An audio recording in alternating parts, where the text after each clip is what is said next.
so much, everyone, for joining us. Welcome. Good morning to you. Good evening to you, wherever you are in the world. Thank you so much for joining us for this, ladies and gentlemen.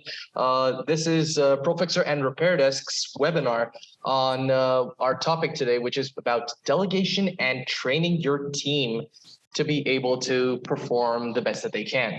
And with us, we have from ProFixerr, we have Benjamin Rossow, and from RepairDesk, we have Usman. But how are you guys doing? Doing pretty good. Appreciate you having me here. I'm doing okay because I need to learn how to delegate and hire better team members. Well, I hope the team members that you hired, definitely doing their job over here. But yeah, see, that's exactly what we're doing right now. We're going to be talking mostly about how to be able to use delegation and training to run your business the best way that it can be. And Ben has an entire presentation for us ready over here, and he's going to be sharing quite a lot of tips. So before we get started, let me just give a brief overview of what the sort of things that we are going to be discussing.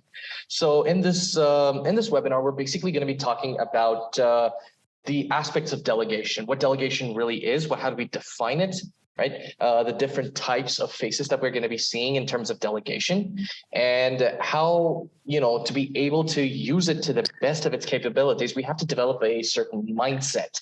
And how do we able to develop that mindset, what the right mindset is, and how do you know if it's working effectively? We're also going to be touching base on our previous webinar, which was talking about SOPs, and kind of flowing that into this one, how you can set the right SOPs to be able to take delegation and training through its natural course. And at the end, obviously, we'll be talking about training your employees the right way possible. So that's basically going to be the highlight of this webinar.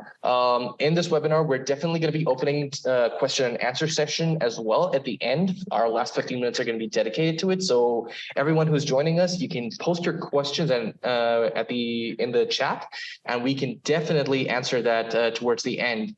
You'll be seeing a Q&A icon in the bottom. So that's where you can post your questions. And at the end, we'll be putting that in front of Ben and Usman, and they'll be taking it one by one and talking about it at length. And at the end, we'll be concluding that. So with that out of the way, I believe that, the stage has been set. And I'll pass it over to our speaker for the day, Mr. Benjamin Rossow. Ben, the floor is all yours. Hey, appreciate that so much, Noshir. So super excited to be here and to share some of my expertise that I've kind of developed over the years, and super excited to get started. So using the chat, I believe that everyone can utilize the chat and just kind of chat in there.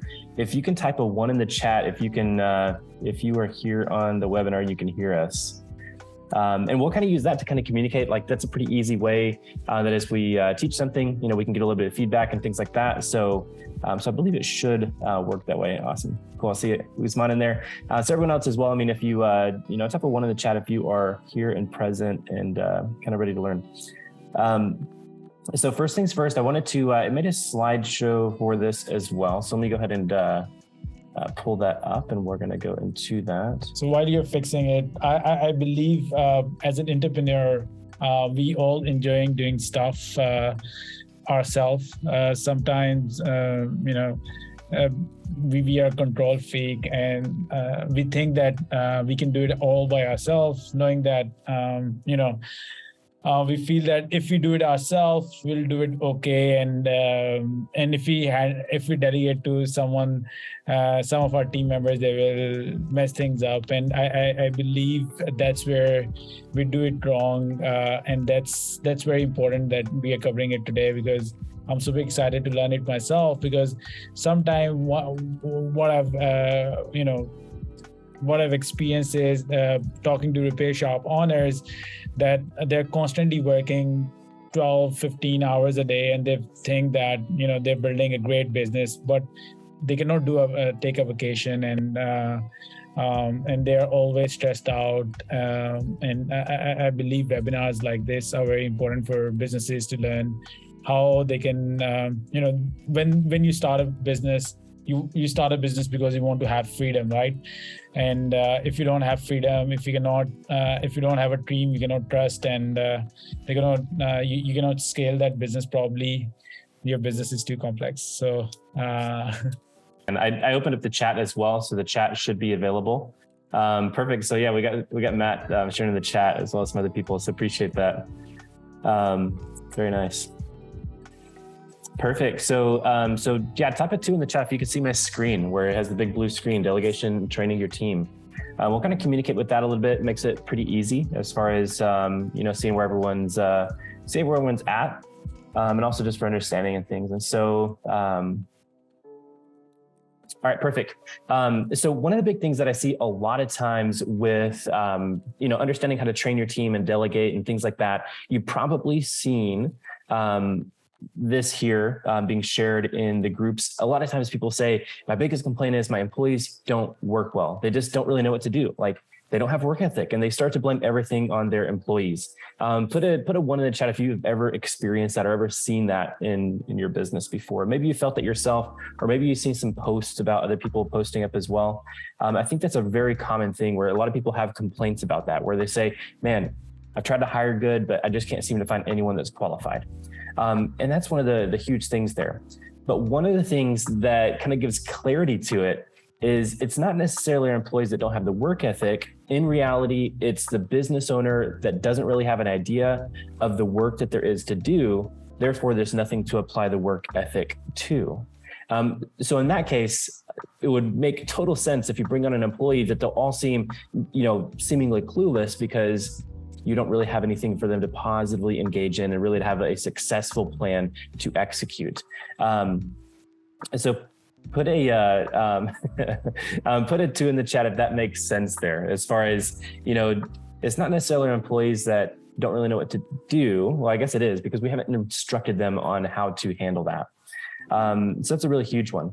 So my goal in this particular training today with the delegation versus abdication is really to provide a clear path on how you can eliminate the confusion of, the finger pointing on, oh, you're not really working well, you don't have the work ethic, all this kind of stuff, and how to create a clear path of success for all your employees in your repair shop. That is my ultimate goal today. And that is one of the big paths that I found myself in where it totally changed everything for me is whenever I figured out how to create paths of success for my team so that I was no longer finger pointing, I was really just empowering them to carry those tasks out. And we had incredible success after that. And so jumping right into here, so there's 2 big aspects with this.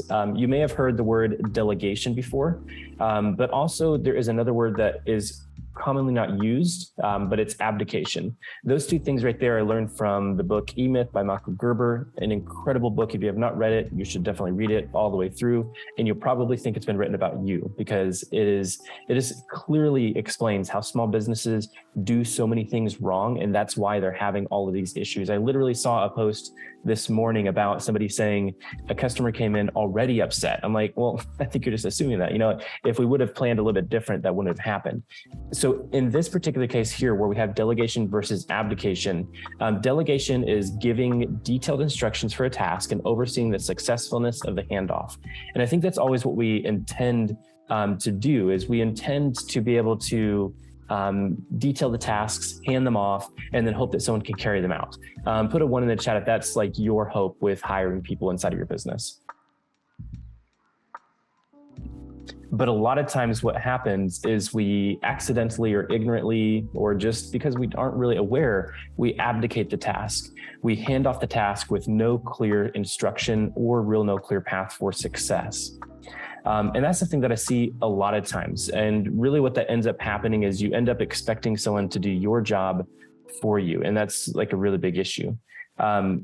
So the main reason why I believe that this happens, and the main struggle that a lot of people experience is it's the hustle mentality.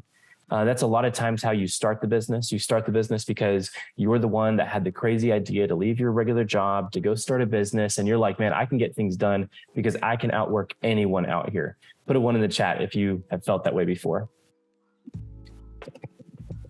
And that's absolutely huge. And then the other aspect of that is you say, man, like I know more than everyone else, or I can at least figure it out, right? So put a 2 in the chat if you have felt that way before. Like I may not have all the answers, but I can find the answers and I will get it done no matter what. And that's usually what happens. But the problem with hustle is it doesn't empower anyone. It just kind of gets things done. It also is not self-aware. So it's not really aware on really what you're doing. It just knows that you're just doing enough to get the tasks done, but it doesn't really know exactly what's happening. It's just that real hustle, crazy mentality. And then also it doesn't build businesses that work. And that's a huge aspect of it. The vast majority of business owners, whenever they start to try to delegate tasks, they don't really know how they wanted employees to carry out the tasks themselves. All they know is they didn't want it done that way. Put a 2 in the chat if you've ever experienced it before, where you tell someone to go and do something and then they do it. And then you just sit there going, yeah, but that's not the way I wanted it done.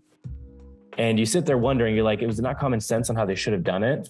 And when we ask ourselves that, we feel really justified a lot of times because a lot of times we're actually right. But it's a selfish way to be right. So I'm going to kind of explain that here.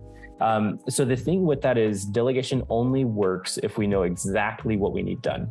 So let's say we need to have a screen repaired or a customer called, or perhaps we need to have some of the work orders reconciled, or maybe the inventory counted, or whatever it may be, and we know exactly what we want done.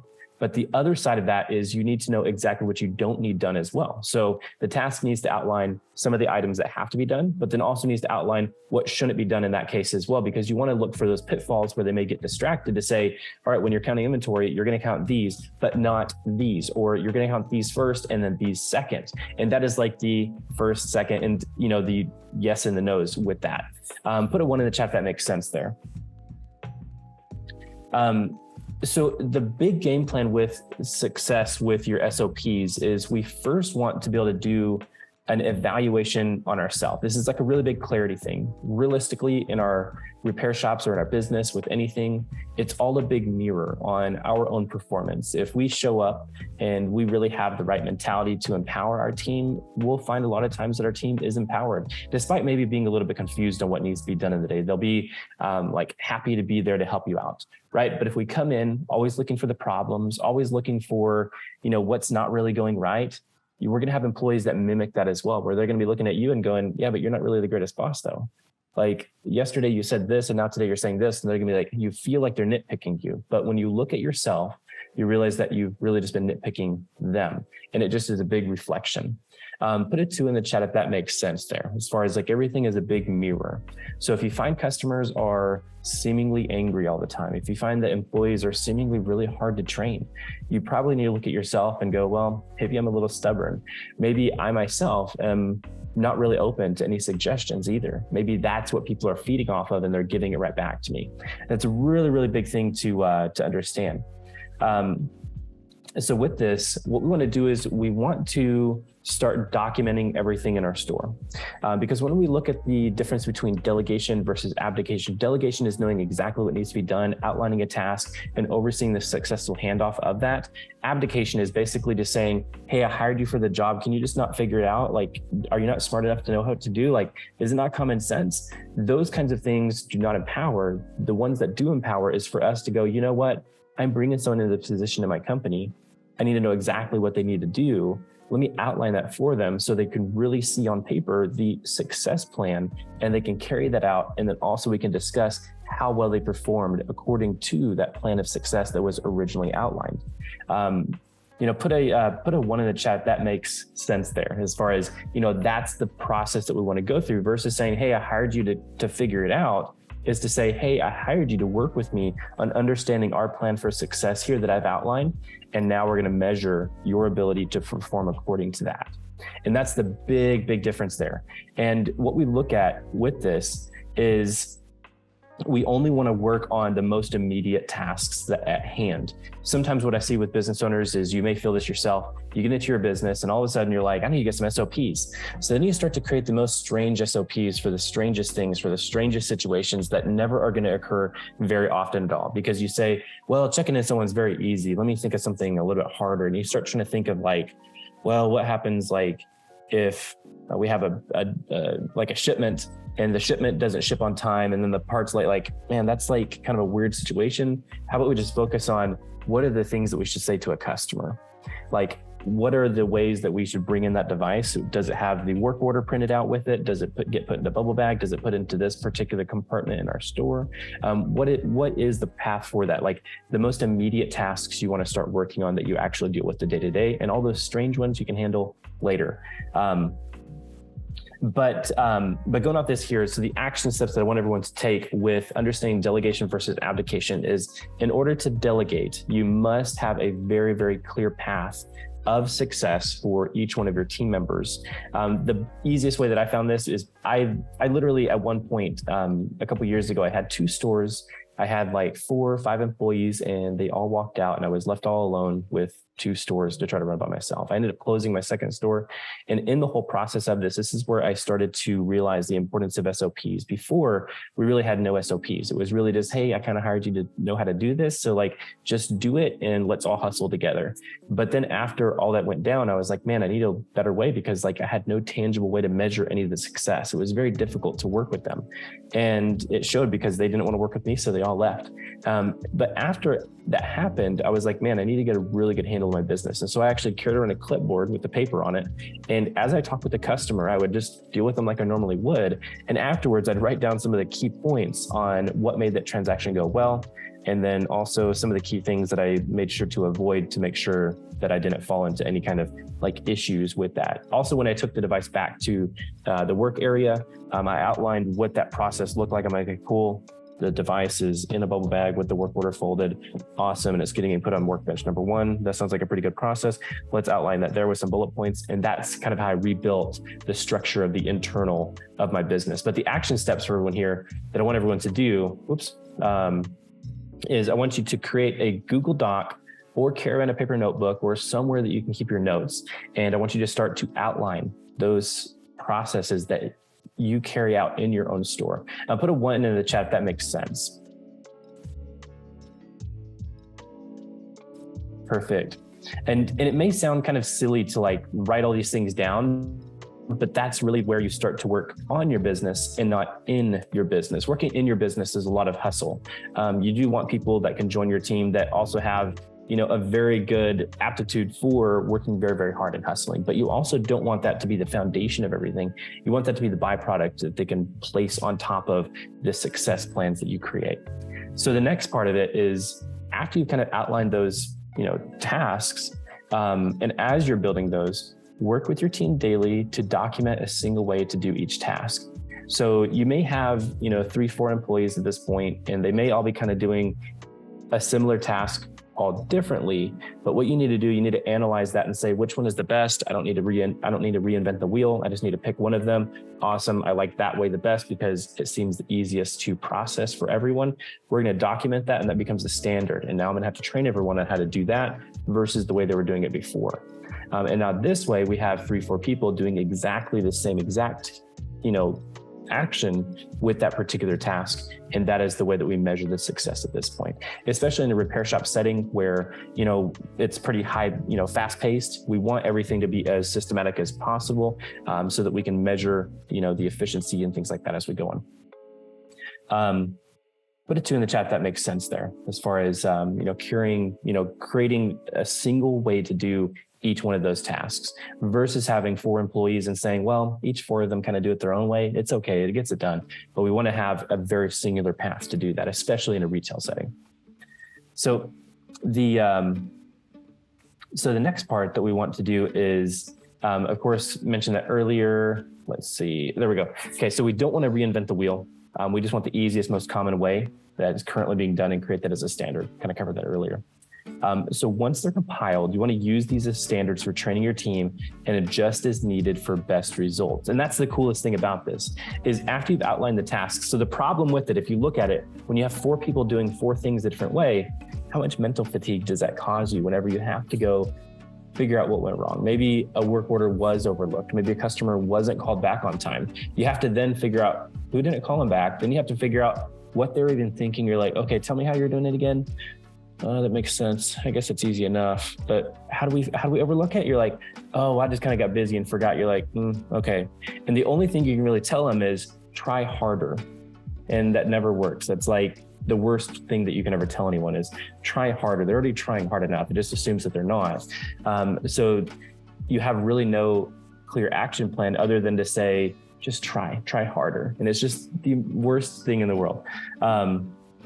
So that kind of, I know that's kind of short and kind of brief, but literally this is how I rebuilt my business from being a disaster, having people walk out, to understanding the outlines of the task. And it's like this intimate way to get into your business, to understand how to work on your business.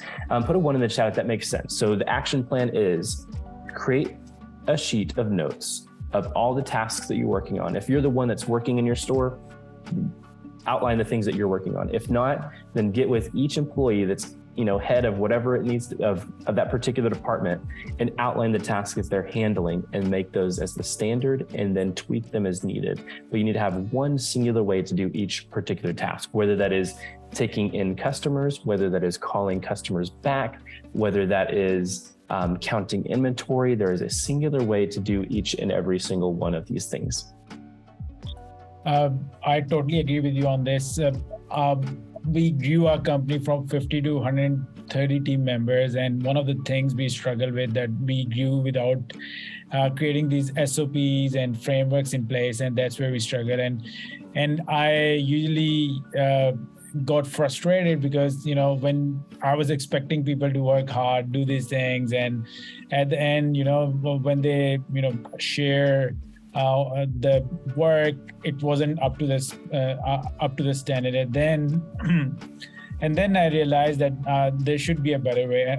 I'm still trying to learn. I'm not as process oriented as you are at the moment, but I totally get your point that if someone wants to scale their business, it's very important for them to, or if they want to live their life, it's very important to have these processes in place. If they want their customers to be happy, then they need to document everything. So yeah, that's very important. 100%. I couldn't agree more. So that's absolutely huge. And one of the things that I see a lot of times is, we may have a team member that performs really, really well in a particular situation. And we say, well, I don't want to micromanage them. I'm like, well, creating SOPs is not micromanaging them. I'm going to cover in the next step of this whole thing, like how you can utilize, their expertise to create the SOPs as well. Because maybe you do have someone that, you've been hustling in the business, just trying to get everything going. You bring somebody on that does really, really well, handles customers great, is really organized with devices. And then we say, well, I don't want to step and mess that up. I'm like, well, don't. All that you need to do is then, bring them to your side and say, hey, I really love the way that you're doing that. Let's document this standard. That way, as the business grows, we bring on other people and they know exactly what you're doing so that they can mimic it and get the same results you are. And at that point, you're not micromanaging, you're like thanking them for being a superhero within your business and saying, let's document that. That becomes the standard. And then what is huge with that too is, as, over time, in the very first couple months of, working with you, there's like that honeymoon phase, like where they're just like gung ho, but then after that kind of wears off, they may get to a point where they're just like, man, I'm just tired. Like, it's not that they don't like their job. It's just, they're just not feeling it that day when they come in. If you have all those processes outlined, it makes it so much easier for them to have a bad day and still perform well, because they don't have to think about what they were doing.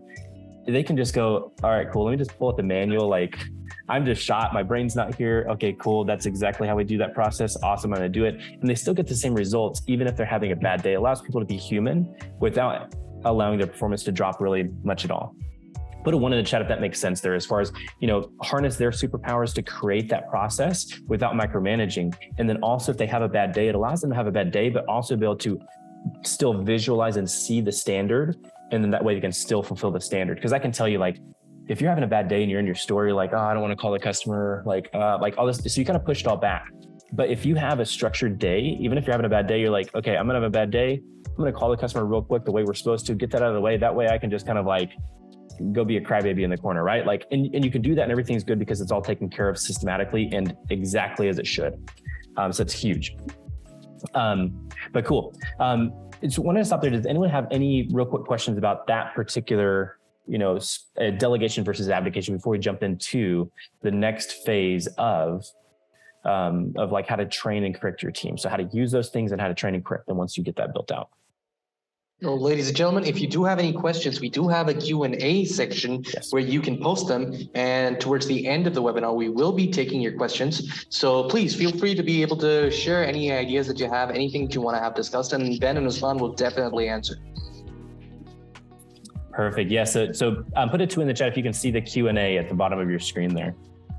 So if you put it in there, it's actually pretty cool. So it cans the questions for us and we can reply directly to them. And then it kind of awesome. So if y'all have any questions during the whole thing, even any like ones you think are weird, ask them anyways and we'll answer them. So cool. Put a 1 in the chat if you're ready to jump to the next phase of this. So we went from delegation and abdication, and now we're going to go into how to correct and train your team.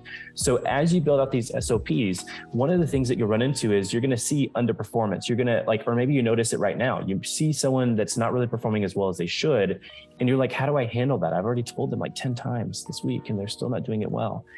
So those are the things that we're going to answer. Put a 2 in the chat if you ever felt that way. You're working with an employee or maybe someone else, and you're just like, they just don't get it. I already told them 100 times and they just don't seem to get it. So I'm going to share my method to that. So cool. So share my screen here. So this whole process here, I want you to forget everything that you've ever heard about correcting your team. So put a 1 in the chat as soon as you've forgotten. So that's important. So now that you've forgotten everything about how to train your team, I want you to learn a new way to do that. So the biggest thing with this is you bring on your team as an asset, not a liability. So we have to treat them like that. So many times I talk with people in chat and also see in the groups, people say, man, I think I'm at the point to hire employees, but I don't want to. They're like, it's going to cause me problems. Like some people are nervous because, I think some people are nervous to grow their business to the next level, to be like, man, what would it be like to actually have more money? Like, what would it be like to actually buy that car I've always wanted to buy? What would it be like to actually maybe get a little bit bigger house, or maybe think about having kids because we have more money? Like, what would it be like? I think that's part of the scary part.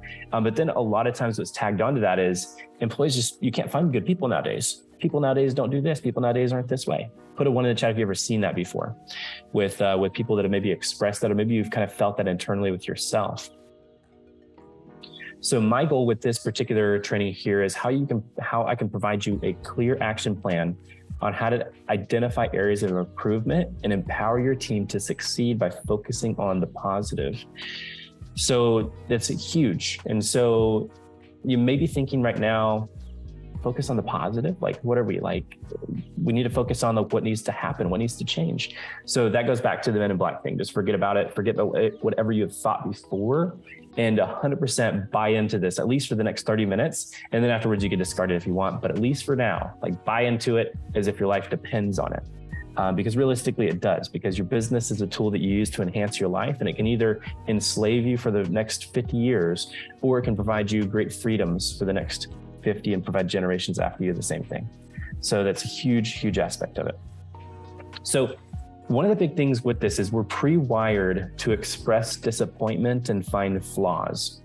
When you look at it, you're driving and someone puts on their blinker and tries to pull into your lane, and you just like, what do we immediately think?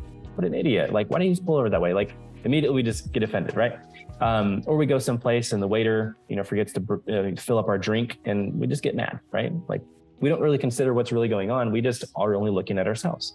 But the thing is, we have to rewire this. This is totally normal. Like whenever we're growing up and we're going through like childhood and our parents talk to us, what do a lot of times they talk about? They talk about the negative a lot of times. They talk about, well, you can't go until you clean up your room. And it's like, snap, dad, chill. Like, hello, good to see you today too. Like, you didn't be bad yet. But we carry that a lot of times with us to our work. We hire an employee and go, dude, like you can't leave the day until you clean up that workbench, man. That's looking really, really bad. Right. And we do that same thing. And then afterwards we feel justified. We're like, man, that was dirty. He did need to be told off a little bit. Like I wasn't rude, but I was just like direct, right? Like I wasn't rude, but I was direct. Put a 2 in the chat if you ever felt that way. You're like, but I was direct because I had to be. It was important. I had to be direct. And it's like, I guess. And just like, then what's going to happen? If we look at the full picture of this, you're going to go home, tell your spouse is going to be like, really again? Like, I hate this job thing because you hire people. Now you're mad about them. Now you're bringing it to family dinner. And then at night you're still talking about it, and then you're upset. Like, you're not fully present because you're mad. So the thing is, like, we look at our team, and how many times have we ever told ourselves, was that not common sense? Like, it was easy enough. I told him how to do it. And I thought he'd know how. Like, was that not common sense? Like, why had they do it wrong? Or you tell yourself, I told them that yesterday. Like, I told them 5 times yesterday. Or you tell yourself, I don't think that they even care. Like, why did I even hire this person? They don't even care. And then you justify it all and say, I guess I'll be the only one doing anything around here. I guess I'll be the one that's going to have to stay late tonight to fix all these iPads because they weren't able to fix them during the day. It's a huge, huge thing there. So put a 2 in the chat if you resonate with that. If you ever felt this way, you look at someone and you're like, man, that was common sense. Thought it was. And then you get mad about it. Once you get mad, then you've lost all control. Just remember that. So when you tell yourself these things, but I want to tell you, like, when you feel those things, they're not bad to feel. They're just bad to act on. So the thing is, you feel justified with it when you tell yourself these things, and you feel justified because they're kind of true. It is kind of common sense. You did tell them yesterday. Maybe you are the one that's going to have to be the only one working right now, right? Maybe those are true, but they're only true in a selfish way. You're only looking at yourself. You're looking at the gain for yourself. And it's, there's a whole other nuance to this as well. There's a lot of creating a business entity that is no longer yourself. Whenever you're still operating the business as yourself and being the one that has to do everything in the day-to-day, things affect you very directly. Like right now, I'm not in my store, I'm in my house. So the big thing with that is things go on in my store that would probably have annoyed me a couple of years ago. But now, because the business is not me, they're just everyday things. We have a solution to fix whatever problems arise, and it's just the regular routine. No one wants to be told and reminded all the bad things they've done or what they've done wrong. So we don't focus on those. We focus on the good. And that's really easy whenever you can disconnect the business from yourself. But in the very beginning, right now, as you're working, as you identify the SOPs, your business is gonna be so close to you that you're still gonna be the business. People are still gonna be serving you to be there. And that's why they hit you the hardest. And that's why it does feel very justified. But remember, it's only in a selfish way. Put a 1 in the chat if that makes sense there.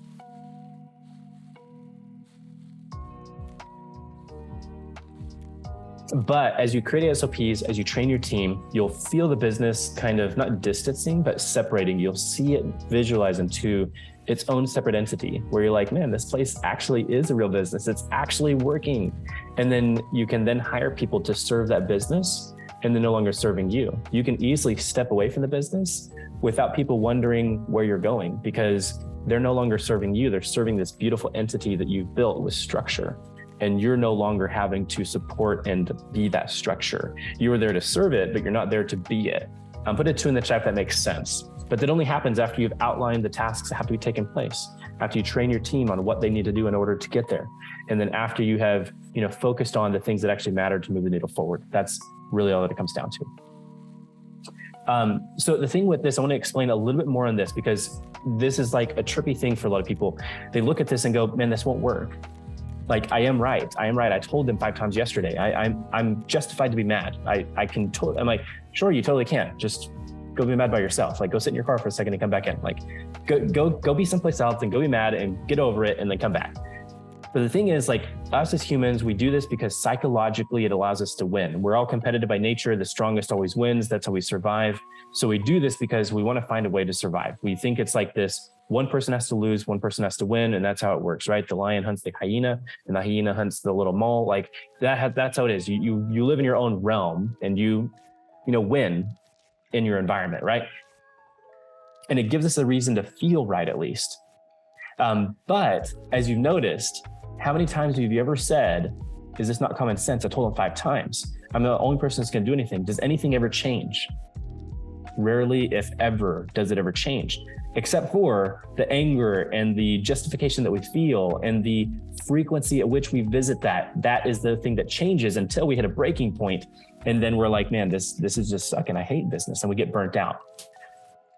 So put a 1 in the chat. That makes sense. Do you resonate with that?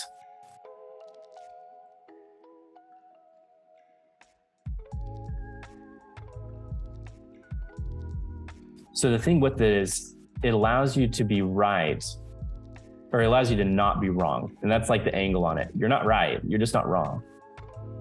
You've won, kind of, but everyone else is losing. Like no one feels good that you won. No one's celebrating with you despite you winning. So like, why do that?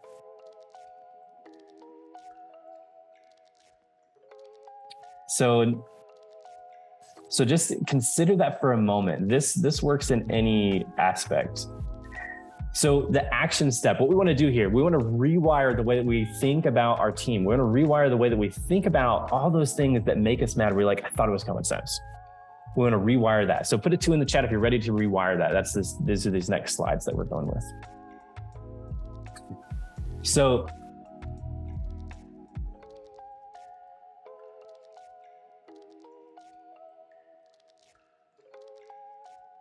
perfect. So what you want to do is write down your employees' names on a piece of paper. Even if you love them, write them down too. Also, if you don't like them, write them down too. Make sure you write those people down especially. So the thing that you want to do with this is you want to write down all your team members' names. Now you want to write down at least 2 superpowers for them. So that person that you told 5 times, or that person that you think has no common sense, they probably have some superpowers. Maybe they're incredibly organized, despite just somehow misplacing every single thing that they, put their hands on. Maybe they're really organized. Maybe they're really organized with keeping notes in the work orders, but maybe they're just really not good at talking about customers. Maybe you've told them multiple times how to say things to customers and they just totally blow it every single time, but maybe they're super organized. Write down the organization part, right? Maybe they are just super happy. Maybe they're just smiley. Maybe they're just, maybe they're really good at fixing phones. Maybe they're really good at fixing iPads. Maybe they get the home button just right. Like write these things down, write down characteristic traits, all those types of things. That's what we want to do. Once you've kind of visualized that real quick, I don't know if we have the time to go through that all the way here, but that's going to be the activity I want everyone to do afterwards. This is literally what we do in our program with all of our students. We have them do the same exercise because it's so powerful. Put a 1 in the chat if you can visualize this at least, whether you've already written it down or at least if you can visualize it. That's the most important part. So the next thing that you want to do, so write all these things down. And I already talked about that. Like maybe the customer communication is good. Maybe their workbench cleanliness is good. Maybe their repair promptness is good, et cetera, right? You've written all these things. Empathetic. Maybe empathetic with what? Like write down something that you recognize them being empathetic with. Okay, so at this part right here, we have to understand at this part, if we have already followed the first part of the training here, we have outlined the tasks in our store, we've created the plans of success, we've standardized the ways to do things, then now our repair shop is founded on systematic structure. This is where we frequently work with our team through training and role plays. And the way that we correct our team is by using one of these trainings to reinforce what they should already know. And in turn, the underperformance is addressed. So this is, it all fits together. So we have a store that we're running on hustle, just saying, hey man, it's common sense. Just figure it out, man. I'm knocking out these 5 iPads. I don't have time to tell you how to do it. Sure, maybe you don't have time, but you need to make the time. But now we say, hey, I've met with you. I've seen how you do things. I love how you do that. And I've documented it. And we're going to create the standard now. Thank you so much for having that amazing, attribute you've brought to, my business and to our team. Now we're going to share that as a standard. And now that we have this systematic structure, we're going to frequently work in role plays and trainings with each other to systematize this even more. And now we're going to use this training to empower you to continue doing what you should be doing to get the most success out of each one of these tasks. And I can see that you did something wrong, but that part really doesn't matter because we're doing everything else so well that once we get better at it, it's going to wash out that bad thing.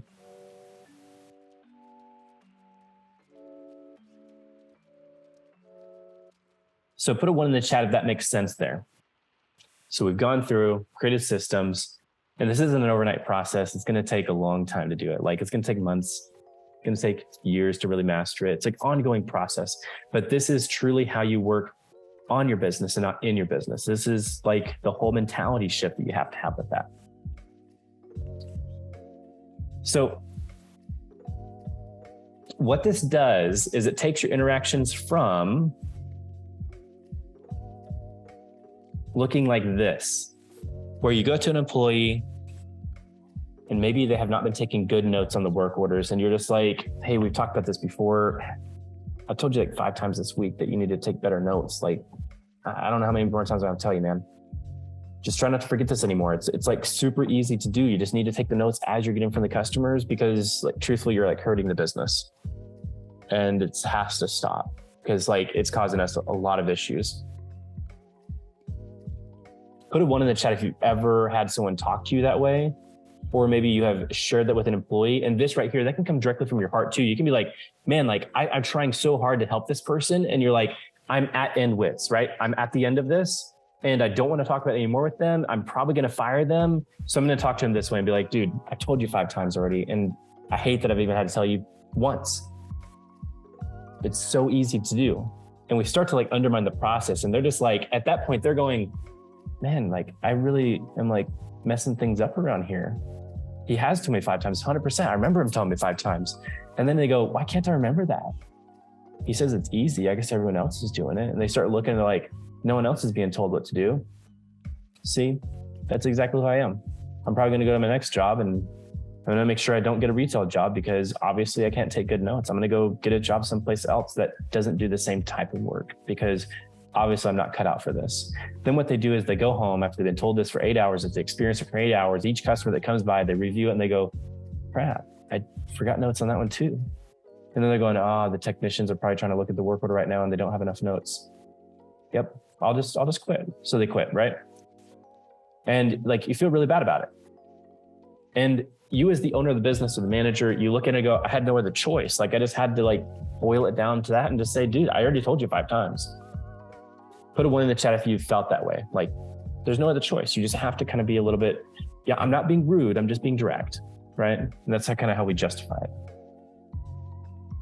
So this right here is how you utilize a superpower. So after you identify the superpower, maybe the person right here talks with customers and makes them feel so welcome. Like the customers just totally love to chat it up with them, right?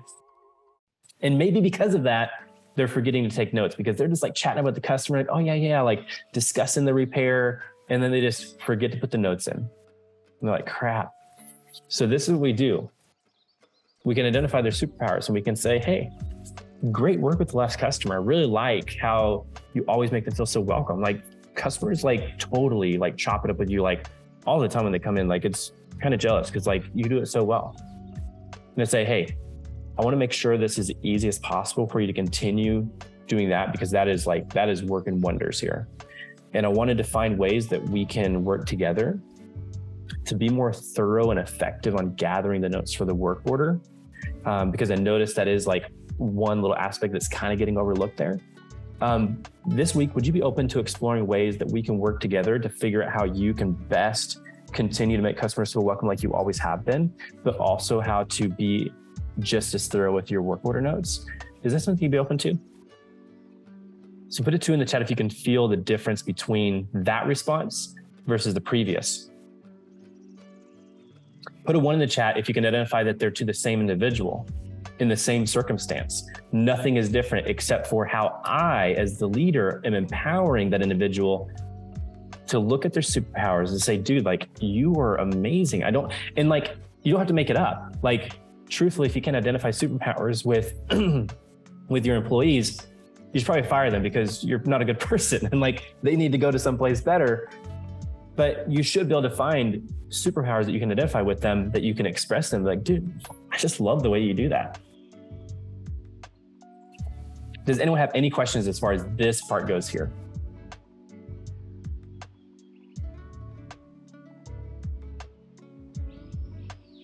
So the thing with this is like, to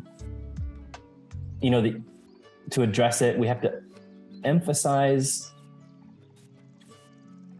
their superpower and express it in ways that allows them to exercise that superpower even more. That's really what we do. The first response just pointed out flaws and negativity. It just basically said, hey, I found all these problems. I don't have a solution for it other than to tell you to try harder. This other one is saying, hey, I'm a true leader. I identify like what you're really good at and what you still need to have work on. And I'm going to find a path to success and make sure that we can do that for you because you are valued. You're awesome here. So one of the things that a lot of people ask on this is they say, well, what about if an employee just totally isn't doing what they should be doing? Like, what if they're, I'm like, yeah, sure. Like in the aspect of like, complete insubordination where someone's totally kicking against the pricks, like, sure. Like maybe you need to address it, but you need to make sure that you totally wipe out any possibility that this is a you issue and find their superpowers first, because maybe they're kicking against the pricks because they feel so undervalued because you keep pointing out their flaws and they're feeling like a piece of trash at this point when they're really not. And that's why they're acting that way, because you have caused it. You've created the environment to make them feel worthless, and now they're acting worthless. Put a 1 in the chat if that makes sense.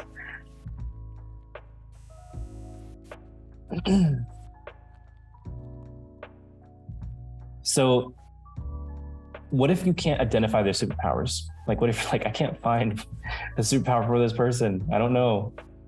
The one thing I say is you need to try harder. It's pretty simple, but look back on it, like really analyze what's going on and just like really love that person and ask yourself, like, for one, is this like a personal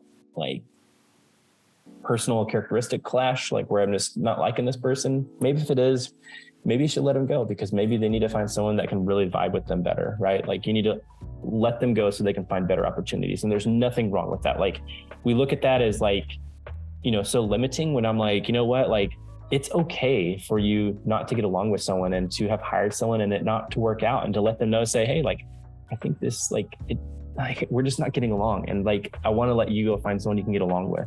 And like, that would be a really good choice. The other thing is to create more SOPs. So if you can't identify their superpowers, maybe you haven't identified their SOPs on how things should even be going. So you're like, I don't even know what we should do around here. So the only thing I know how to do is to nitpick, right? So start to document more SOPs, get more structure. And that way you can focus on the SOPs versus focusing on their lack of structure because you don't have the structure there. And then also the third one is maybe they're not a fit for your team. So that's okay. Like you can let people go and help them find better opportunities.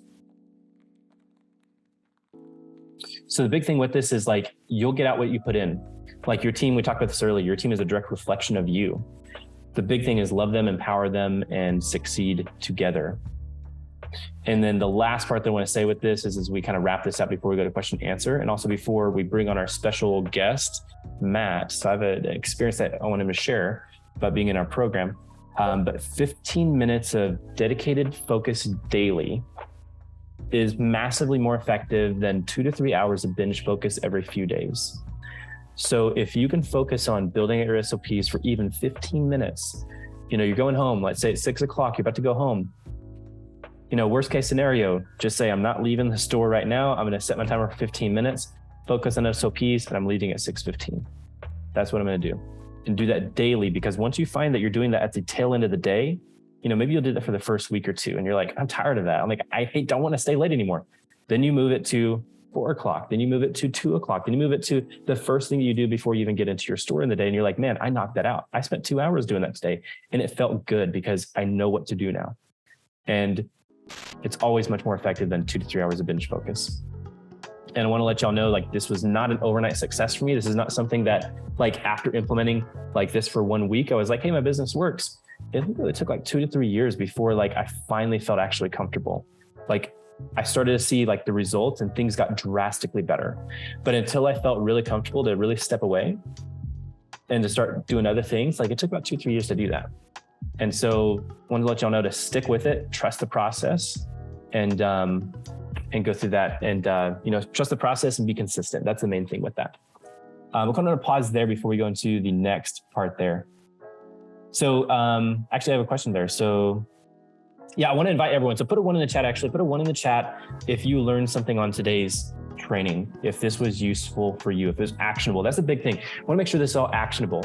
You actually have real action steps that you can take, that you can apply in your store to get real results. That's all this is about. Results are everything. If you're not getting results, then it's just a waste of your time. So perfect.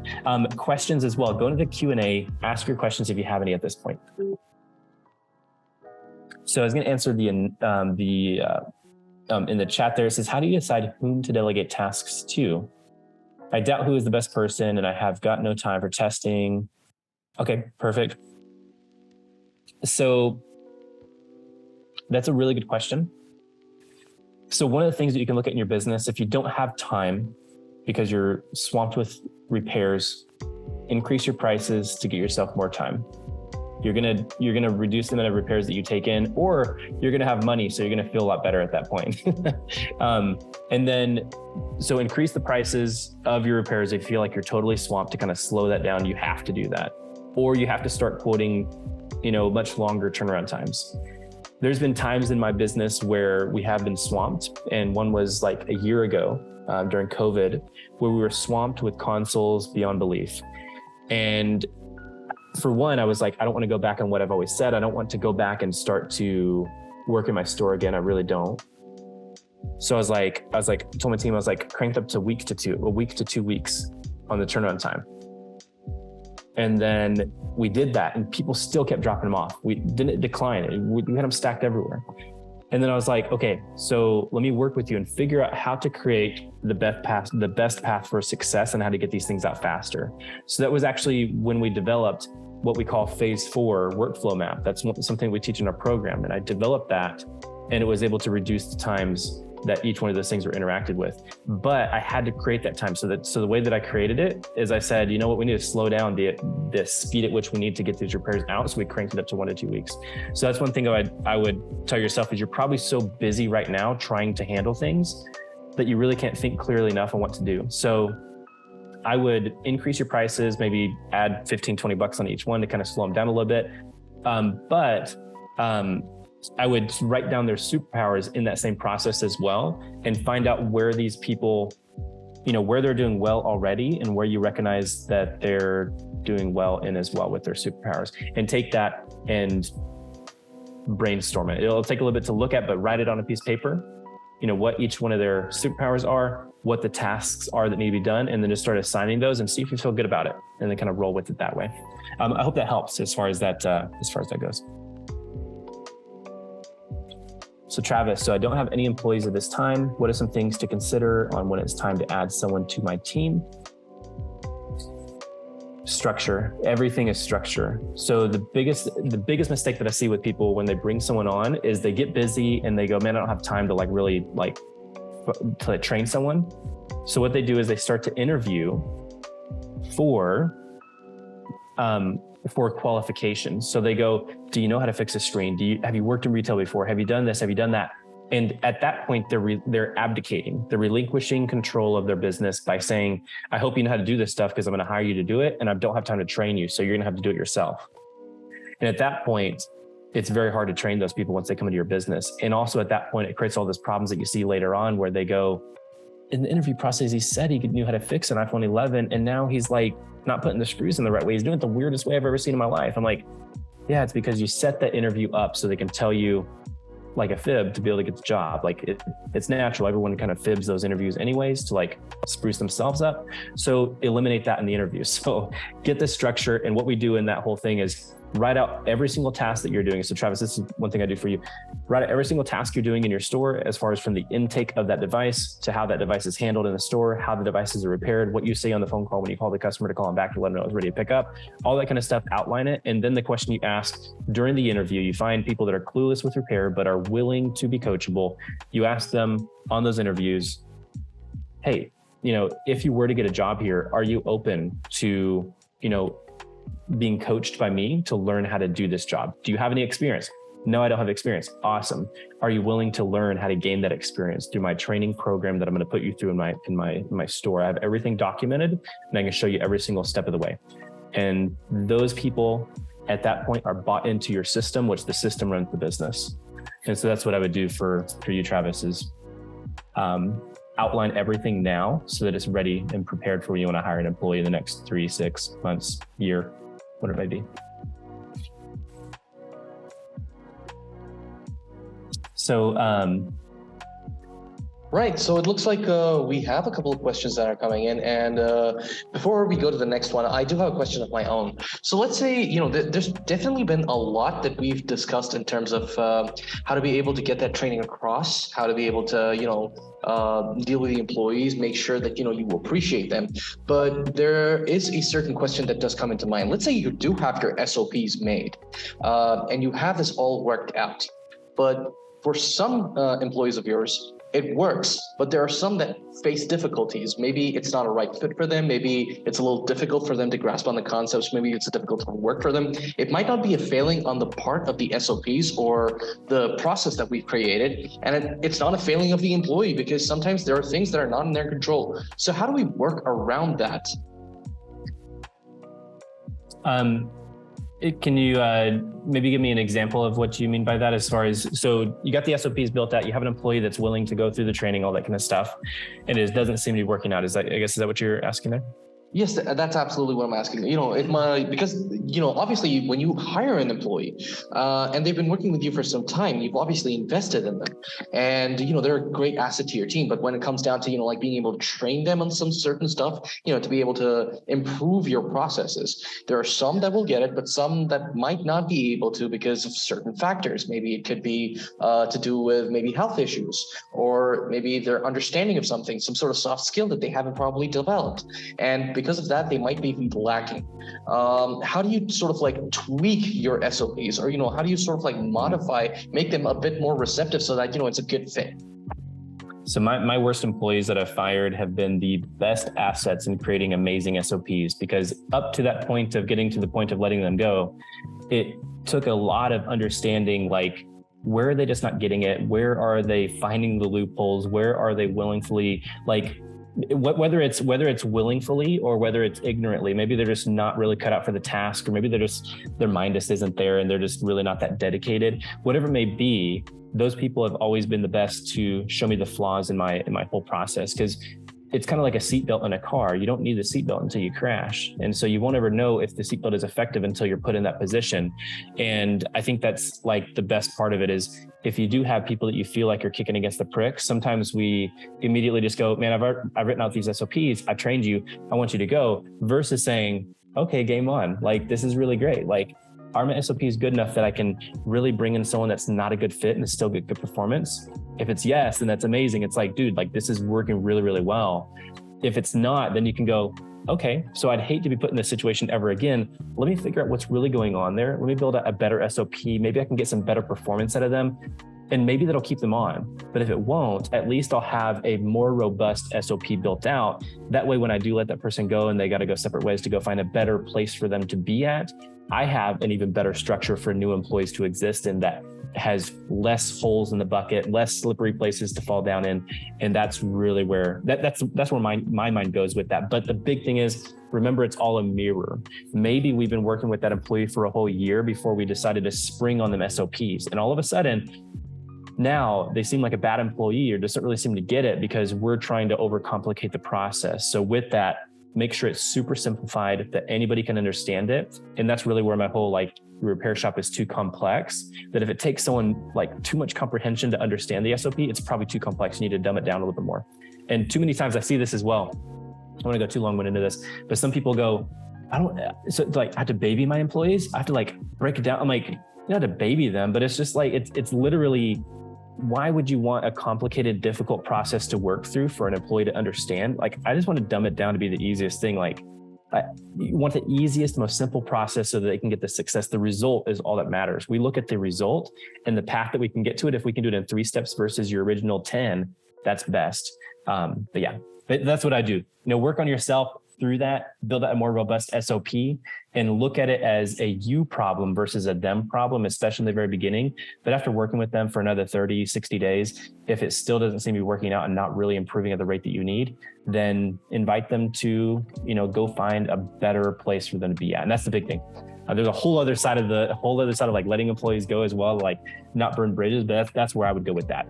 Does that answer your question? No, sure, as far as that goes? Yeah, absolutely. I think it does. And I think, we did have that discussion in your conversation, in your slides earlier, where you did mention once again that it's all a mirror.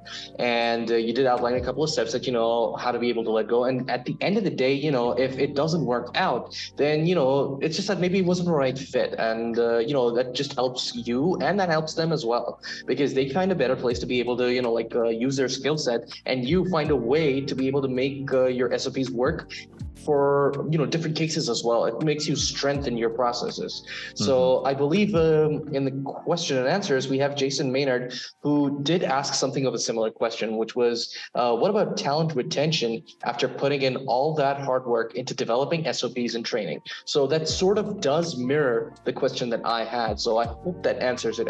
Ben, would you like to add anything to that? Yeah, just real quick. So your ability to create the structure is going to retain talent. Like that's really where it's at. People love predictability. People love plans for success. Like when you get hired at a place, you don't go there and say, I want to do it my way. I'm getting hired on my terms. Like you go, no, I love what y'all have here. I want to understand how you do it. Like, how are y'all so awesome? How did I get this perspective of the amazingness that you are? That's why I applied. Now teach me your secrets, sensei. That's really what it is. And so once you bring them in and you really perform that for them, they're like, oh snap, this is awesome. They buy into you, and quote unquote, they drink your Kool-Aid. And at that point, they're one with the same in you. And so that's really where it's at. Your retention, your talent retention is higher if you have the structure to bring them to success, because that's really what they're looking for. All right, that sounds awesome. We do have time for, I think, one or two more questions. And Travis has been, excellent. He's been asking questions that are really pertinent. The next question that we have from him is, I have some operating procedures in place from intake, repair checklists, and what to do once the repair is completed. Thank you for this webinar. Epic. I love that. So everyone put one in the chat. If that's like motivating to you, that's inspirational. That's huge. Write all those things down, get the outline there. And then Eduardo, so do you have a checklist of SOPs? Yes. So in my program, Repair Shop Accelerate, I'm going to share a little bit of this in a second, so we can kind of see the structure of it.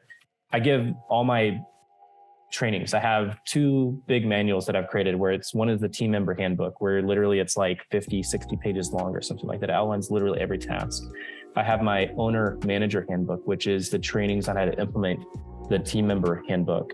And that's just in my retail store. And then also inside of ProFixerr, I don't release those because they're not partners with repair shops, but inside of ProFixerr, even run our training programs. We have a coaching manual, we have a setter manual, and then, and they all outline all the tasks that have to be done, whether it's turning on a Zoom call, like how to even do that with the nuance of like what you should say on there. It's all outlined. And so that's the big thing with this. So yes, we do have all those written down in a Google document. We have like an index at the top. It links to all the, sections and things like that. So yeah, and that's right. A huge thing. Yeah, I think that's perfect. Well, in the interest of time, I believe that's probably all that we have for right now. So, gentlemen, closing remarks. Ben, please take the floor right now. Your closing statements. So can I hand my closing statements off to somebody here on an attendee?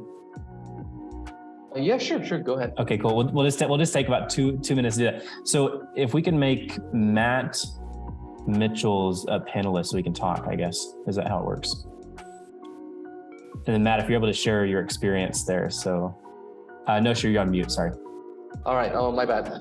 So I believe you do have access to the hosting capability, so you can promote them to being a panelist.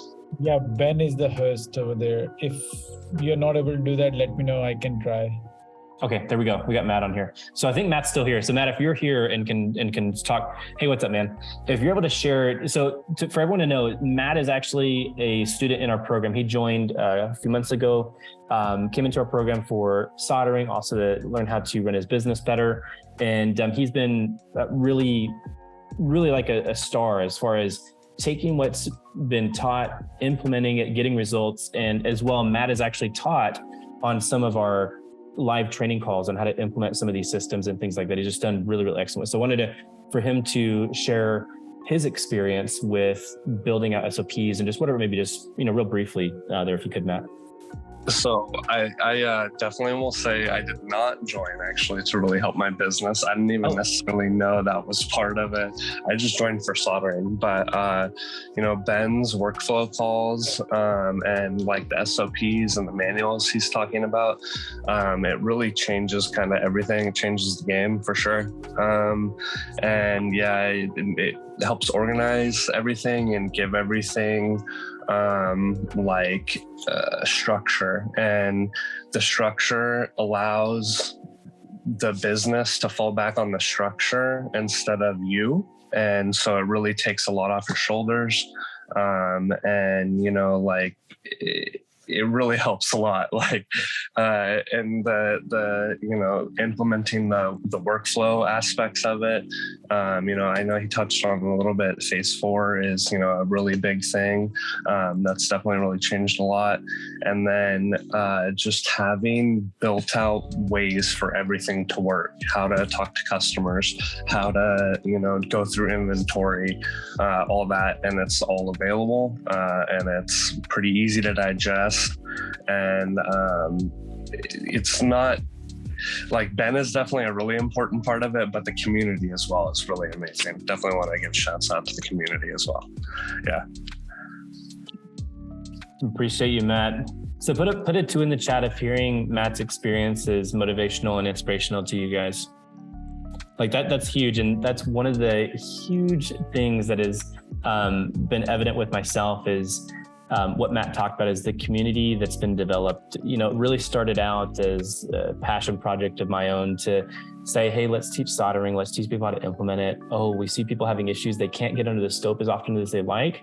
Oh crap, maybe I can share some of my workflow side of it. So I started to do that. And then people were like, kind of like Matt said, I joined for soldering, didn't know the workflow side really existed. And then he dove headfirst into workflow. That's like, kind of the progression of time. And that's been a lot of people's stories as well. And so the community that we have is second to none. It's amazing. We have over 170 people in there right now. Amazing individuals that share all their insight. And the greatest thing about it is it's not just me sharing, but it's people freshly learning these things to say, dude, like I literally implemented that like 2 weeks ago. I ran into these issues. I was able to solve it by doing this. And that's where the community comes together, and it's huge. And so in our Repair Shop Accelerator program, we work with all of our students for a 90-day period with our live coaching. We have live coaching calls throughout the week. We have a one-on-one messenger channel to work with people in. As well, we have all of these trainings documented inside of our training portal, along with I share all of my SOPs so you can literally copy and paste them all. Reduces the speed, or reduces the time at which it takes you to build all those things out. And people can come in like Matt, where they can literally copy and paste, start implementing right away and get the results in a matter of months that it took me a matter of years to get. So that's absolutely huge. And I wanted to put a 1 in the chat if that would be something that'd be of interest to you guys to learn more about.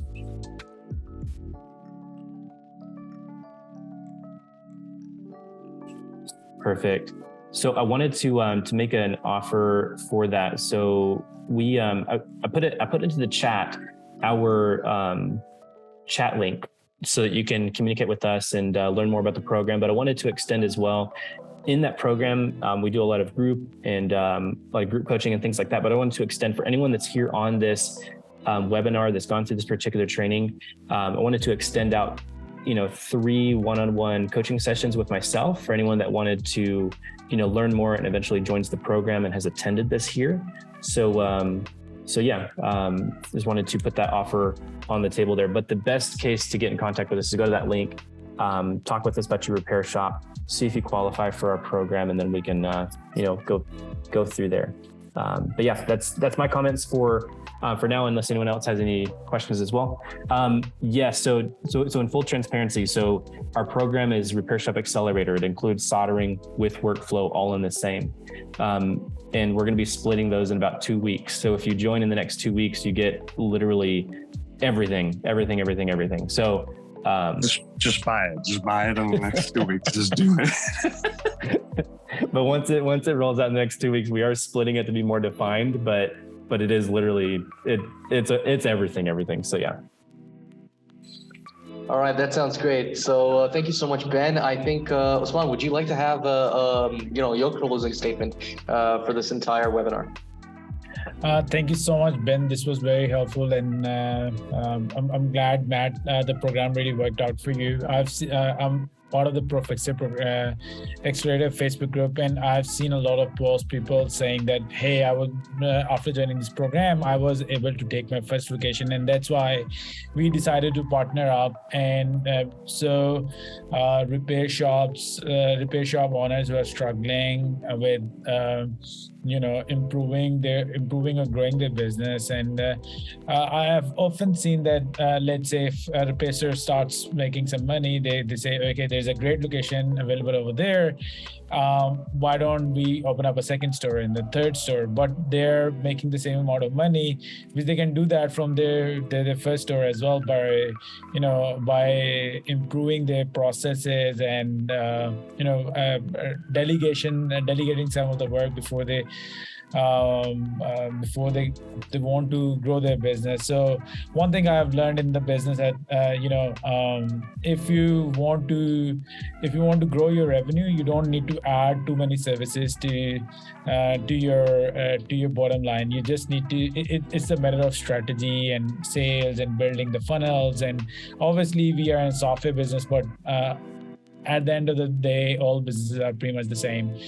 With that, thank you so much, Ben, for all the information. We are working with Ben on launching the new ticket version, and hopefully we'll be launching the new design in next couple of weeks, the beta version, and really excited about it. And let's see how it goes. I hope our community will love it, and they will not throw me under the bus if they. So yeah, really excited about it. We have bunch of improvements coming in as well, where our goal is that we are trying to create an ecosystem. So whether you want to order parts, whether it's communication, whether it's your website, we want to bring all of that experience all within RepairDesk. So stay tuned to awesomeness. If you come across any issues, you know where to find me or find Fahad or our team members. So yeah, thank you so much, everyone, for joining it. Hope this was helpful, and I hope to see you guys again in our next webinar. We will be talking about marketing. All right. Yes. Thank you so much, Usman. Thank you so much, Ben. Ladies and gentlemen, it's been a real pleasure to have you all over here. Thank you so much, everyone, for joining in and for contributing to the discussion. We've had our amazing host over here, Ben, who's been so gracious with giving us his time and putting everything together. And just like Usman said, we have a couple of more webinars planned in the pipeline, which we'll definitely be discussing in the future. We have a lot of improvements coming in, and Ben's Repair Accelerator program is, you've heard the testimonials yourself. It's something that you should definitely sign up for. So, ladies and gentlemen, it's been an honor. It's been a pleasure. Thank you so much, everyone, for joining us. With that, we will be concluding the proceedings. The webinar has officially come to a close. So until next time, thank you so much, everyone. And stay tuned. We'll definitely be catching up with you again, right? So you have a great time. And once again, Usman and Ben, thank you so much for joining us. Everyone, please have a great time. We'll see you next time. Bye-bye. Thanks, guys. Bye-bye.